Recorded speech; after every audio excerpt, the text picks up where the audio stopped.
नमस्कार जय जगन्नाथ। आज टॉपिक रे आमे देखिबा जे सेंसस रे मुख्य काम रही 8टा मेन मेन पॉइंट। सब मेन पॉइंट हो इन्यूमरेटर और सुपरवाइजर प्रथम बुझिबा को पड़िबो।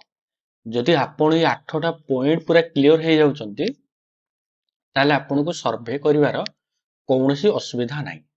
तेणु एथिरे बहुत गुडा को काम पॉइंट रही मुख्य काम गुडी को रही एई जो पॉइंट गुडा आमे डिस्कशन करिबा एथिरे आमे कोन करिबा ना हमरो जो जनगणना बही मिलिची से बही को आपण प्रथमे जानतु बा जदि आपण निकट रे जाय बही मिलिनी ताले आपण मोबाइल रे मदा स्क्रीनशॉट करी रखि परिबे।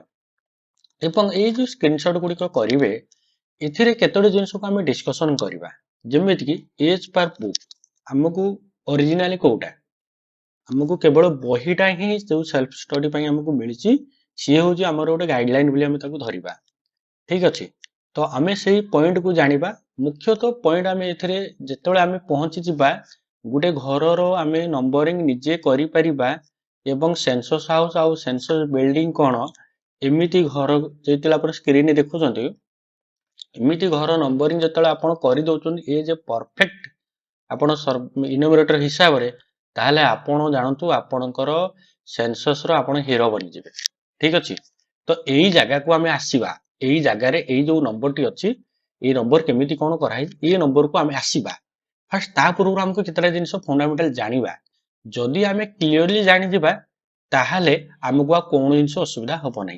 तेनु फास्ट एबे चलंतु आमे देखिबा जे एक्चुअली हमर ଗୋଟେ पॉइंट रहिछि जे एचएलबी कोन ई ଗୋଟେ पॉइंट आपण स्क्रीन रे देखंतु गोटे निर्दिष्ट एरिया टाकू मु आपण पाखरे रखिछि एई निर्दिष्ट एरिया रे गोटे एचएलबी बाउंड्री करा हिछ ना गोटे रेड कलर देखि पारछंती एई जो रेड कलर याकू एचएलबी बाउंड्री कहै एचएलबी रो एक्चुअली मीनिंग कोन ना हाउस लिस्टिंग ब्लॉक हमर तले सेंसस फास्ट होची कोन एतरे कोन हाउस लिस्टिंग ब्लॉक करा होची नेक्स्ट रे कोन हबो पॉपुलेशन करा जिवो तो सेथि पय एतर काम कम नेक्स्ट काम बहुत अधिक अछि।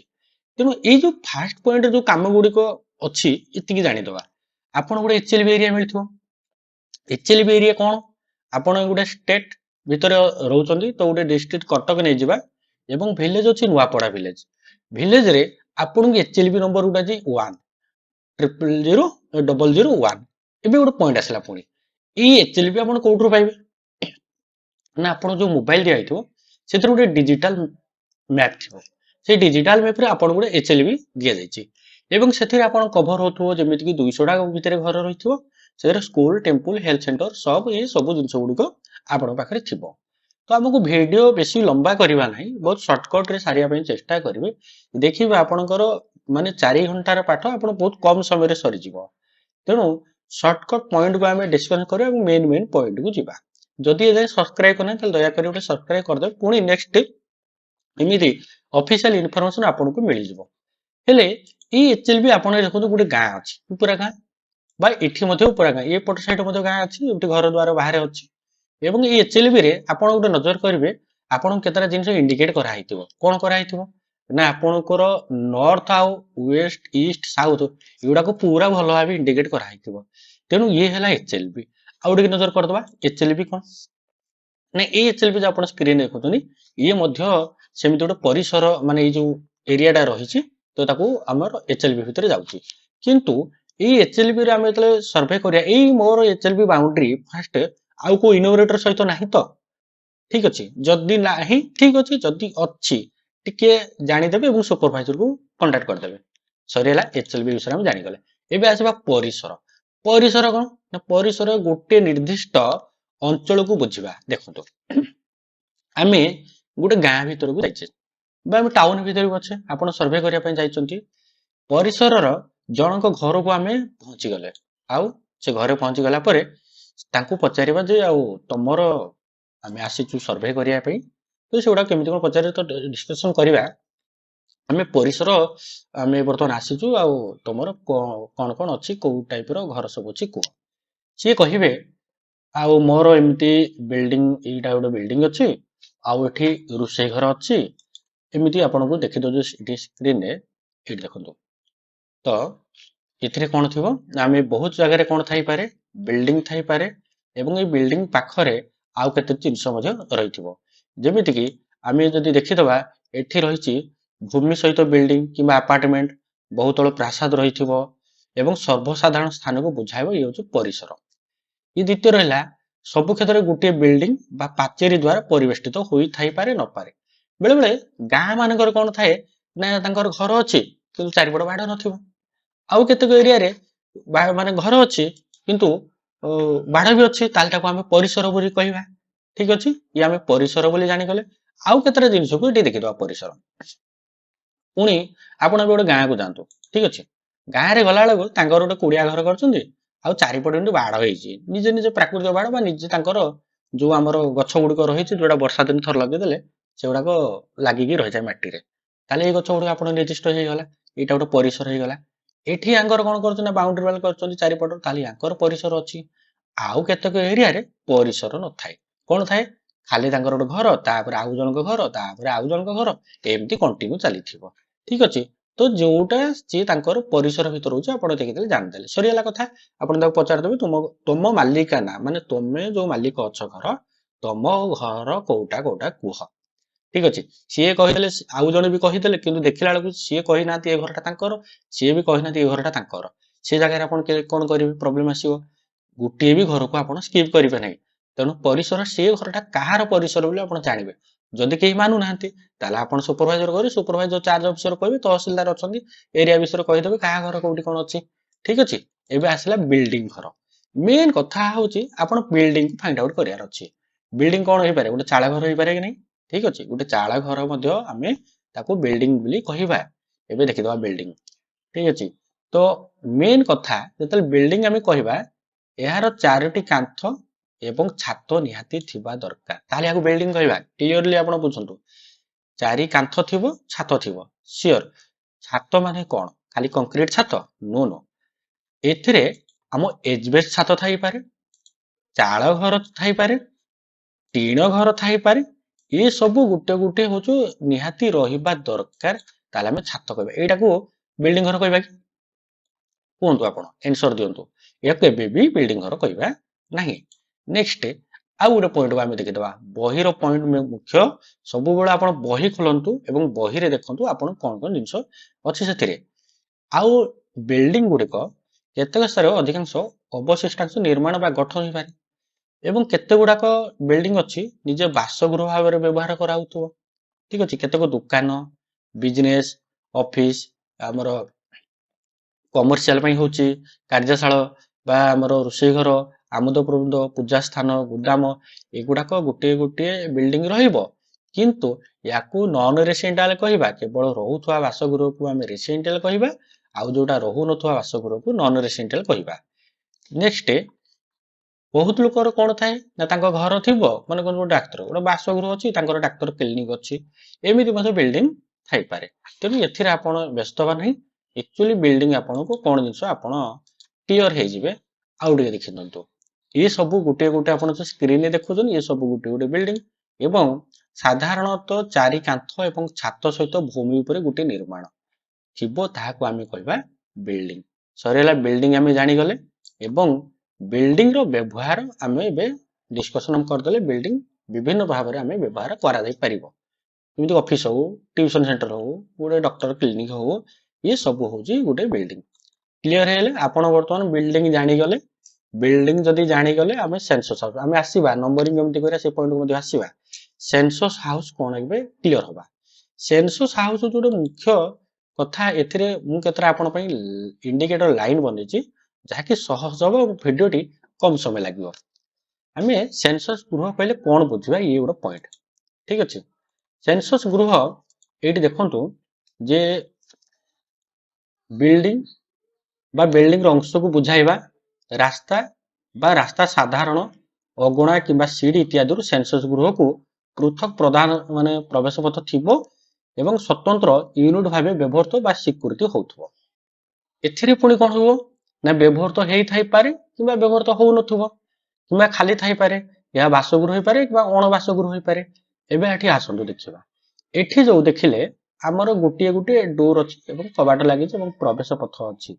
Mister Singh mister Kumar mister Tarar ये तीन जण गुटिए बिल्डिंग लागिची ଦେଖନ୍ତୁ ଆମେ ଆସିବା ସେ ପଏଣ୍ଟ କୁ ଯେ ମାନେ ବିଲ୍ଡିଂ ଅଲଗା ଅଲଗା ଯଦି ମାନେ ଗୋଟେ ମିଶିକି ଅଛି ତାକୁ ଅଲଗା ଭାବେ କୁହାଯିବ କି ନାହିଁ ସେଗୁଡା ମଧ୍ୟ ପଏଣ୍ଟ ଦେଖିବା।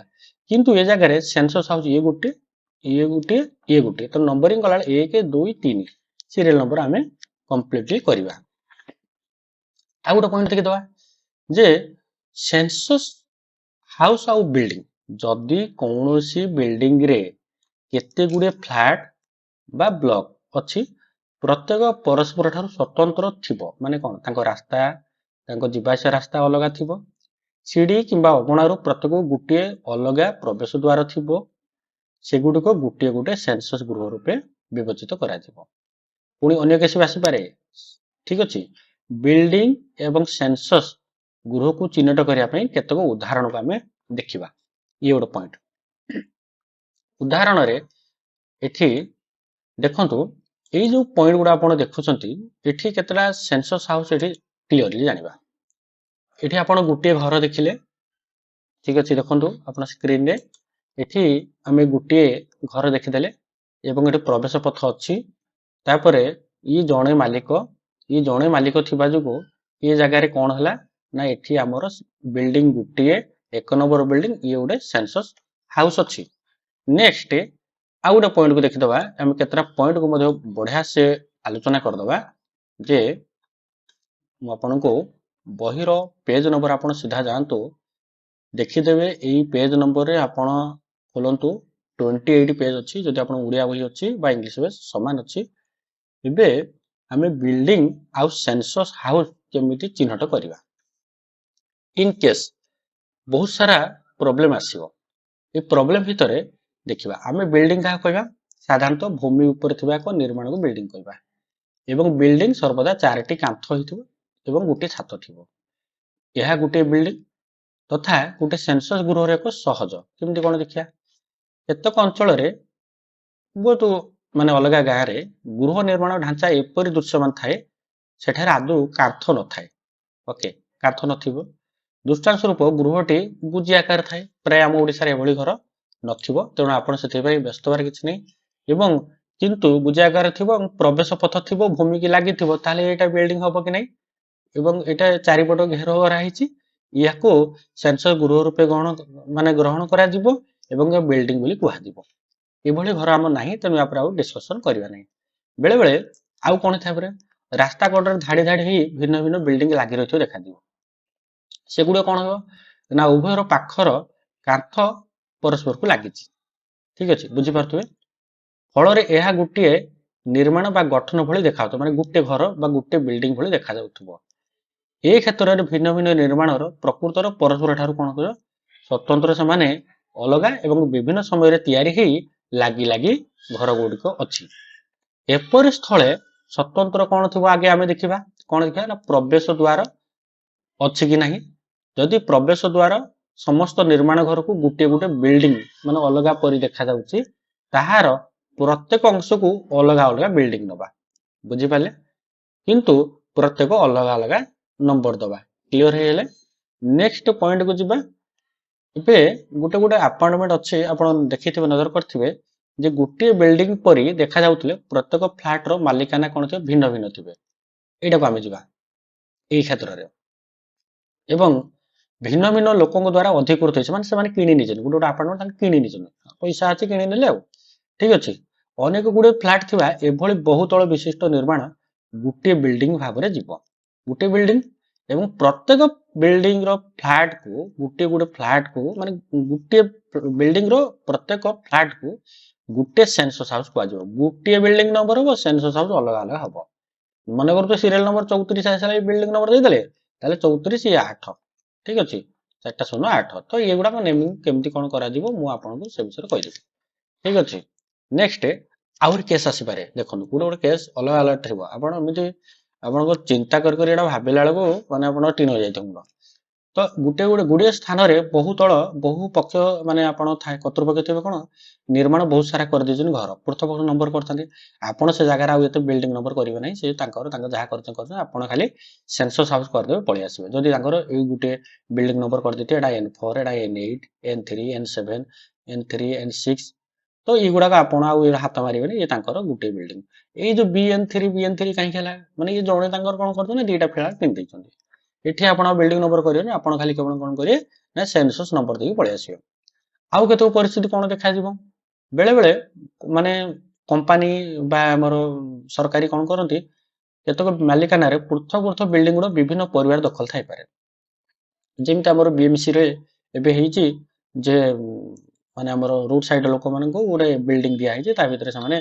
3 लाख टका देखि गोटे गोटे फ्लैट किनि दैछन ठीक अछि एपरि प्रत्येक बिल्डिंग को एक पृथक बिल्डिंग भाव चिन्हट करबा हबो किंतु ए बिल्डिंग गुड़ मध्य कौन से फ्लैट माने जदि भिन्न भिन्न परिवार द्वारा अधिकृत होइथिबो तेबे एभଳି प्रत्येक फ्लैट को पृथक सेंसस गृह रूपे करा जिवो देखंतु आपन को बही रे क्लियरली आपन जानि जिवे एबे आसीबा गोटे बिल्डिंग रो आक्षरिक संज्ञा कोन भिन्न प्रवेश द्वार थाई जनक द्वारा अधिकृत एवं एक प्रकार व्यवहार होता बिल्डिंग को गोटे सेंसस गृह बोली धरा जिवो क्लियर हेले नेक्स्ट आउ केतरा एग्जांपल देखिबा मने करतो आपणकर एई जगह रे एठी देखंतो जणेकर गोटे बिल्डिंग पांचटा कोठरी अछि 1 2 3 4 5 बिल्डिंग आपण केम देखा होउची गोटे बिल्डिंग देखा होउची ना बस दूर देखले आपण गोटे बिल्डिंग एवं दुईटी कोठरी कौन अच्छी ना गोटे परिवार द्वारा ठीक है ताको बड़ कर दवा ठीक अच्छे हाँ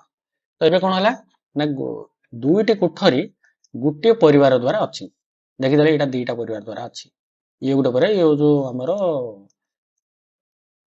राधाश्याम घर ओके ये राधाश्याम घर यांकर दीटा कोठरी अच्छी एवं तीनोटी कोठरी अन्य एक परिवार ये अच्छी कौन ना राजेश घर ताकर घर ताकर टिके 3टा रूम रखिछंती एवं अन्य एक परिवार द्वारा अधिकृत होइथार दुईटी सेंसस गृह रूपे विवेचन कराइछि दीटा सेंसस गृह कोन पई हां एबे आसीबा सेंसस गृह एक्चुअली कोन देखंतु तांकर एठी कोन करछनी ना ये दीटा कोठरी रखिछन ये दीटा कोठरी किंतु देखा जाउछि गुटिए बिल्डिंग किंतु प्रवेश पथ अलग अछि तेनु याको आमे बिल्डिंग नंबर ये गुटे करबा ये गुटे होछि बिल्डिंग नंबर किंतु सेंसस हाउस रे हमर ए जगह रे कोन हबो ना एठी हबो ये गुटे सेंसस हाउस हबो ये गुटे सेंसस हाउस हबो कोन पई ना सेंसस हाउस एक्चुअली वेराइ माने डिफरेंस देखिले सेंसस हाउस चेंजेस हबो जेमिति कि गुटे एग्जांपल देखबा जदि रुसई घर भाबर से व्यवहार करतन ताले से गुटे सेंसस हाउस हबो कि जदि से तांकर स्टडी रूम भाबे व्यवहार करतन से गुटे सेंसस हाउस अलगा हबो कि मने करंतु राजेश घर तांकर एटा गुटे बेडरूम करतले याको आपण स्टडी रूम करिसंती एटा रुसई घर करचंती ताले एठी सेंसस हाउस केतडा ठीक कथा ये सब पॉइंट गुडा को बढ़िया बढ़िया पॉइंट आउ टिके देखि दबा देले आपण को जिंसडा डाउटटा क्लियर हे जो देखंतो जदि जदि एक पांचटी जाक बखरा गुटे परिवार द्वारा अधिकृत तेबे ए गुडी को पांचटी सेंसस रूपे विवेचना करा जिवो नाही जदि गुटे परिवार द्वारा अछि ए भଳି क्षेत्र रे गुटे परिवार दखल थिया बखरा गुडी को गुटे परिवार द्वारा व्यवहार व्यवहृत होथार ए पांच बखरा विशिष्ट समग्र बिल्डिंग को गुटे सेंसस गृह रूपे गणना करबा को हेबो अन्य पक्ष रे जदि पांचटी जाक बखरा दुटी स्वतंत्र परिवार दखल थाए ताबे तबे एठी कोन हबो ने सेंसस घर अलगा हबो द्वितीय रे केतक केस आसुंदु देखिबा आपण को गोटे केस जोडा जस्ट गोटे कहूची एठी देखंतु गोटे पॉइंट देशर केतक अंचल कोन हुए ना ढांचा एपर थाए बाड़बंती थाई बा न थाई पारे केते गोटे कुड़िया घर मध्ये थिबो एठी देखंतु आपण जण को घर घरले का घर मने करंतु से राकेश घर को गले राकेश बाबू को घर को जिबे आ तांको पचारिबे आ आपनकर कोउटा कोउटा घर कोतो देल से कहि देले हमर एडा उसे घर एठी हमर रहूचे एठी हमर कम्युनिटी हॉल बा बैठक खाना एठी जो शौचालय अछि से तांकर कहि देले एई जागा रे हमर बिल्डिंग नंबर केते कोन करबा सेंसस हाउस कोन करिया प्राय आपण माने समस्त जानि जाइथिबे ऑलरेडी आगु टॉपिक गुडा बहुत सारा करछि एठी देले से कहि देले तेनु एठी नजर करंतु जदी से तांकर गुटे प्रकार माने पर्पस ऑफ अलगा रहुची व्यवहार रे ताले से जगार सेंसस हाउस अलगा हबो देखंदो रुसई घर गाधुआ घर कारखाना व्यवहार होथाय एठार प्रत्येक कुड़िया घर बा निर्माण पृथक पृथक निर्माण होइतले मध्य सेगुडको गुटे आवासिक स्थल भाबे व्यवहार होउथबारु ये समस्त कुड़िया को घर को गुटे बिल्डिंग दबा तांकर परिसर भितरे आसुची ତେଣୁ ୟାକୁ ଗୋଟିଏ ବିଲ୍ଡିଂ ଦବା। କ୍ଲିୟର ହେଇଗଲେ? ଏବଂ ଗୋଟିଏ ସେନ୍ସସ୍ ଗୃହ ରୂପେ ବିବେଚନା କରାଯିବ। ମାତ୍ର ଏଇ କେସରେ ଯଦି କେତେକ କୁଡ଼ିଆ ଘର ବସବାସ ବ୍ୟତୀତ ଅନ୍ୟାନ୍ୟ ଉଦ୍ଦେଶ୍ୟ ଯଥା ଗୁହାଳ, କାର୍ଯ୍ୟଶାଳା ଇତ୍ୟାଦି ରୂପେ ବ୍ୟବହୃତ ହେଉଥିବାରୁ ସେ ସବୁ ଘର ଅଲଗା ଅଲଗା ସେନ୍ସସ୍ ଗୃହ ରୂପେ ବିବେଚିତ ହବ। ବୁଝିପାରିଲେ କଥା? ଯଦି ତାଙ୍କର ସେ ଏଇଟାକୁ ଆପଣଙ୍କର ବାସଗୃହ, ରୋଷେଇ ଘର ଅଲଗା ଅଲଗା ସବୁ ଅଛି, ଅଲଗା ଦ୍ୱାର ଅଛି, ବା ଗୋଟେ ଘର ଭିତରେ ତାର ପଶିବା ପାଇଁ ଦ୍ୱାର ରହିଛି, ତାହେଲେ ସେ କେସରେ ଇଏ ଗୋଟେ ସେନ୍ସସ୍ ହାଉସ୍ ହବ। ପୁଣି ଆଉ ଥରେ ବୁଝିବା। ଅପରପକ୍ଷରେ ଗୋଟେ ଜାଗାରେ କଣ ହୁଏ, ସହରାଞ୍ଚଳରେ ଯେ କୌଣସି ବାଡ଼ବନ୍ଦୀ ହୋଇଥିବା କିମ୍ବା ଖୋଲା ପରିସର ମଧ୍ୟରେ ଜଣେ ନିଜର ଘରର ପ୍ରଧାନ ଘର ମାନେ ରହିବା ଘର, ଚାକର ବାକରଙ୍କ ରହିବା ଘର, ଆଉ ଗୋଟେ ଗ୍ୟାରେଜ କରିଛନ୍ତି।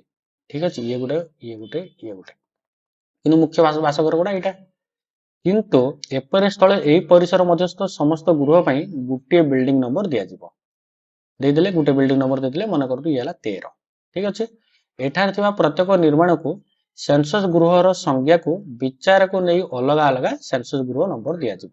ବିଚାର କରିବା, ପ୍ରପୋଜଲ ଅଲଗା ରହିଛି ତାହେଲେ ଆମେ ତାକୁ ବ୍ୟବହାର କରିବା। ଯଦି ମନେ କରନ୍ତୁ ଗୋଟିଏ ଘର ଭିତରେ ତାଙ୍କର ଷ୍ଟଡି ରୁମ ଗୋଟେ ଅଛି, ଆଉ ଗୋଟେ ବେଡରୁମ ଅଛି, ତ ଗୋଟିଏ ଏଣ୍ଟ୍ରାନ୍ସ ଅଛି କିନ୍ତୁ ଷ୍ଟଡି ରୁମ ଯିବା ପାଇଁ ଭିତରେ ରୁମ ଅଛି, ତାହେଲେ ଏଠି ମଧ୍ୟ ସେନ୍ସସ୍ ଗୃହ ଗୋଟେ ଅଲଗା ହବ। ଯେହେତୁ ପର୍ପୋଜ ଅଲଗା ରହୁଛି ମାନେ ସବୁବେଳେ ସେନ୍ସସ୍ ଗୃହ ମଧ୍ୟ ଅଲଗା ହବ। କ୍ଲିୟର ହେଲେ? କିନ୍ତୁ କେବଳ ଯେଉଁଠି ଛାତ ଥିବା ଏକ ନିର୍ମାଣ ଦେଖାଯିବ ତାହାକୁ ହିଁ ବିଲ୍ଡିଂ ଭାବେ ଗ୍ରହଣ କରି ନମ୍ବର ଦିଆଯିବ। ବେଳେ ବେଳେ କେସ୍ କଣ ହୁଏ, ଆଉ କେତେକ ଜିନିଷ ଘେରା ହେଇଥିବ, ଘେରା ହେଲେ ମଧ୍ୟ ସେ ଜାଗାରେ ଯେମିତି ଆମର ମାନେ ଜାଗାକୁ ଖାଲି ଜାଗା ମାନଙ୍କରେ ପାଚେରୀ ଘେରା ହେଇଥିଲେ ମଧ୍ୟ ସେଗୁଡିକ ଜନଗଣନା ଉଦ୍ଦେଶ୍ୟରେ ବ୍ୟବହାର ତ କରାଯିବ ନାହିଁ। ଦେଖନ୍ତୁ ଆଉ ଥରେ, କେତେକ ଘର କଣ ହବ, ମାନେ ମ୍ୟୁନିସିପାଲିଟି ବା କର୍ତ୍ତୃପକ୍ଷ ଦ୍ୱାରା ସମ୍ପତ୍ତି ଭିତରେ ପ୍ରତ୍ୟେକ ଜାଗାକୁ ନମ୍ବର ଦିଆଯାଇଥାଏ। ଏଭଳି ଖାଲି ଜାଗା ମାନଙ୍କରେ ପାଚେରୀ ଘେରା ହୋଇଥିଲେ ମଧ୍ୟ ସେଗୁଡିକ ଜନଗଣନା କରାଯିବ ନାହିଁ। ନେକ୍ସଟ ପଏଣ୍ଟ ଆମର ଏଇ ଜାଗାକୁ ଗୋଟେ ପଏଣ୍ଟ ଥିବା, ମନେ କରନ୍ତୁ ସେଠାରେ ଆମେ ଗୋଟେ ଲୋକ ଦେଖିଲେ ଯେ ଗୃହ ତାଲିକା କାର୍ଯ୍ୟ ଉଦ୍ଦେଶ୍ୟରେ ଆମେ ସେ ଜାଗା ଦେଖିବା ଯେ ପମ୍ପ ହାଉସ ଅଛି, ମନ୍ଦିର ଅଛି, ଶସ୍ୟ ଭଣ୍ଡାର ଅଛି, ପଡିଆ ଜାଗାରେ ତିଆରି ହୋଇଥିବା ଅସ୍ଥାୟୀ କୁଡ଼ିଆ ଘର ଅଛି ଏବଂ ଲୋକେ ରହିପାରିବା ଭଳି ଅନ୍ୟ ନିର୍ମାଣ ସବୁକୁ ତାଲିକାଭୁକ୍ତ କରିବା ଗୁରୁତ୍ୱପୂର୍ଣ୍ଣ ଅଟେ। ଏଗୁଡିକ ନିଶ୍ଚିତ ରୂପେ ବିଲ୍ଡିଂ ଭାବେ ଗ୍ରହଣ କରାଯିବ। ଯଥାଯଥ ନମ୍ବର ଦେବେ। ନିହାତି ଛୋଟ ଧରଣର ଏବଂ ଲୋକ ବସବାସ କରିବା ସମ୍ଭବପର ହେଉନଥିବା ନିର୍ମାଣ ଗୁଡ଼ିକୁ ନମ୍ବର କରିବା ଅନାବଶ୍ୟକ। 3 ଫୁଟରୁ ଯଦି କମ ଥିବ ତାହେଲେ ବା ଜଣେ ଲୋକ ସେ ଜାଗାକୁ ପଶି ପାରିବେ ନାହିଁ, ସେ ଜାଗାରେ ଆମେ ତାକୁ ତାକୁ ଆମେ ନିଜେ ନେଇପାରିବା ନାହିଁ। ଏବେ ଆସନ୍ତୁ ଆମେ ବିଲ୍ଡିଂ କୁ କେମିତି ନମ୍ବର ଦବା, ଇଏ ଗୋଟେ ପଏଣ୍ଟ। ବିଲ୍ଡିଂ କୁ କେମିତି ନମ୍ବର ଦବା, ଆଉ କେତେଟା ଏକ୍ସାମ୍ପଲ ମଧ୍ୟ ଦେଖିଦବା। ଆପଣଙ୍କୁ ବହୁତ ସାରା କହିଲେ ବି ଆପଣ ବହି ଏ ଯେ ଗୋଟେ ମାନୁଆଲ ହିସାବରେ ଆପଣଙ୍କୁ ମିଳୁଛି, ମାନେ ସେଥିରେ ଆପଣଙ୍କୁ ପୁରା କ୍ଲିୟରଲି ଜିନିଷ ଗୁଡିକ ଲେଖା ହେଇଛି। ଘର ନମ୍ବରିଂ କରିବା ପାଇଁ ଗୋଟେ ଇଜିଲି ଟ୍ରିକ୍ସ ଆପଣଙ୍କୁ କହିଦଉଛି, ପୁରା ଆପଣଙ୍କୁ କ୍ଲିୟର ହେଇଯିବେ। ମନେ କରନ୍ତୁ ଆପଣ ଗୋଟେ ବିଲ୍ଡିଂ ଘରକୁ ଗଲେ, ଏଇ ବିଲ୍ଡିଂ ଘର ଦେଖିଲେ ଆପଣଙ୍କର ଇଏ ଏଣ୍ଟାୟାର ବିଲ୍ଡିଂ ଗୋଟିଏ ରହିଛି ଏବଂ ଏଇ ବିଲ୍ଡିଂ ରେ ଗୋଟିଏ ତାଙ୍କର ପର୍ପୋଜରେ ୟୁଜ କରୁଛନ୍ତି, ତାହେଲେ ସେ ଜାଗାରେ ଆପଣ ନମ୍ବରିଂ ତାଙ୍କ ଦ୍ୱାର ଆଗରେ ଗେଟ୍ ଆଗରେ କେମିତି ଲେଖିବେ। ମନେ କରନ୍ତୁ ତାଙ୍କର ପରିସର ଭିତରେ ଆସିଲା ଘର ଏବଂ ଘର ଭିତରେ ଆପଣଙ୍କର 3ଟା ଅଲଗା ଅଲଗା ପର୍ପୋଜରେ ଦେଖିଲେ, ଯେମିତିକି ଗୋଟେ ଗୁହାଳ ଅଛି, ଆଉ ଗୋଟେ ଅଛି କଣ ନା ତାଙ୍କର ଷ୍ଟଡି ରୁମ ଅଛି, ଆଉ ଗୋଟେ ବେଡରୁମ ଅଛି, ବା ତାଙ୍କର 2ଟା ପୁଅ ଅଲଗା, ଇଏ ଗୋଟେ ରୁମ ୟୁଜ କରୁଛନ୍ତି, ଇଏ ଗୋଟେ ରୁମ ୟୁଜ କରୁଛନ୍ତି। ଠିକ ଅଛି, ତ ଏ କ୍ଷେତ୍ରରେ ଆପଣ କଣ କରିବେ ନା 15/1, 15/2, ଯେହେତୁ ବିଲ୍ଡିଂ ନମ୍ବର ତାଙ୍କର ଗୋଟିଏ ହେଲା 15/3। ବେଳେ ବେଳେ ଆପଣ କାନ୍ଥରେ ଲେଖିଲା ବେଳେ ଏଇ ଯୋଉ 3, 15 ଏମିତି ମଧ୍ୟ ଲେଖିବାକୁ ପଡିବ। ଠିକ ହେଲା, ଇଏ ହଉଛି ଆପଣଙ୍କର ଇଏ। କିନ୍ତୁ ଆପଣ ଯେତେବେଳେ ମ୍ୟାପ ତିଆରି କରିବେ, ଇଏ ଗୋଟେ ବିଲ୍ଡିଂ ଅଛି, ତ ଗୋଟେ ବିଲ୍ଡିଂ ଯଦି ଇଏ ମାନେ ଛାତ ଘର ଅଛି, ତାହେଲେ ଆପଣ ତାକୁ ସ୍କୁୟାର ଦେଇକି 15/3 କରିଦେବେ, ଯେହେତୁ ଆପଣ ମ୍ୟାପରେ ଲେଖୁଛନ୍ତି। ଠିକ ଅଛି, ତ ଏମିତିକାରେ ବହୁତ ସାରା ଡିଫରେନ୍ସିଆଲ ଆପଣଙ୍କୁ ଆସିବ। ତେଣୁ ଏମିତି ଟପିକରେ ବହୁତ ସାରା ଅଛି, ମୁଁ ଆପଣଙ୍କୁ PDF ଗୁଡ଼ିକ ସେୟାର କରିଦେବି, ତ ଆପଣ ତାକୁ ରିଡ୍ କରିଦେବେ, ଆପଣଙ୍କୁ ବହୁତ ସାରା କାମରେ ଲାଗିବ। ଆଉ ଗୋଟେ ଯୋଉ ପଏଣ୍ଟ କହିଲି, ପରିବାର ମୁଖ୍ୟ କିଏ ହବ, ପରିବାର ମୁଖ୍ୟ ଯେକୌଣସି ଲୋକ ହେଇପାରିବ, କେବଳ ରେସ୍ପଣ୍ଡାଣ୍ଟ ହେଇପାରିବ, ଯିଏ ରେସ୍ପନ୍ସ କରିବ। ଆପଣ କାହାକୁ କାଉଣ୍ଟ କରିବେ, କାହା କାଉଣ୍ଟ କରିବେ, ତାଙ୍କ ଘରୁ ଗେଷ୍ଟ ଆସିଥିବେ, ତ ତାକୁ କେବେ ବି ଆପଣ ସେମିତି କାଉଣ୍ଟ କରିବେ ନାହିଁ ଯେ ଅସ୍ଥାୟୀ ଭାବରେ ଅଛନ୍ତି। ଜଣେ କହିବେ ମୋର 2ଟା ଘର ଅଛି, ତାହେଲେ ତାକୁ ଆଗେ ପଚାରିବେ ଯେ ଆପଣଙ୍କର ଦୁଇଟା ଘର ଭିତରୁ କୋଉ ଘର ଆପଣ ଅଧିକ ସମୟ ରହୁଛନ୍ତି। ଯୋଉ ଘରଟା ଅଧିକ ସମୟ ରହୁଛନ୍ତି କହିବେ ସେ ଘରଟାକୁ ଆପଣ କାଉଣ୍ଟ କରିବେ। ନେକ୍ସଟ ଅଛି କଣ, ଆପଣ ଗଣନାକାରୀ ଏଜ ହିସାବରେ ଆପଣ କେତୋଟି ପଏଣ୍ଟକୁ ଆପଣ ମୁଖ୍ୟ ଭାବରେ ଆପଣ କରିବେ। ଆପଣଙ୍କୁ ଯୋଉଗୁଡାକ ଅସୁବିଧା ହବ ତ ଆପଣ ସୁପରଭାଇଜରକୁ କଣ୍ଟାକ୍ଟ କରିପାରିବେ। Thank you. ଆଜିର ଟପିକରେ ଏତିକି। ପୁଣି ଥରେ ନୋଟ୍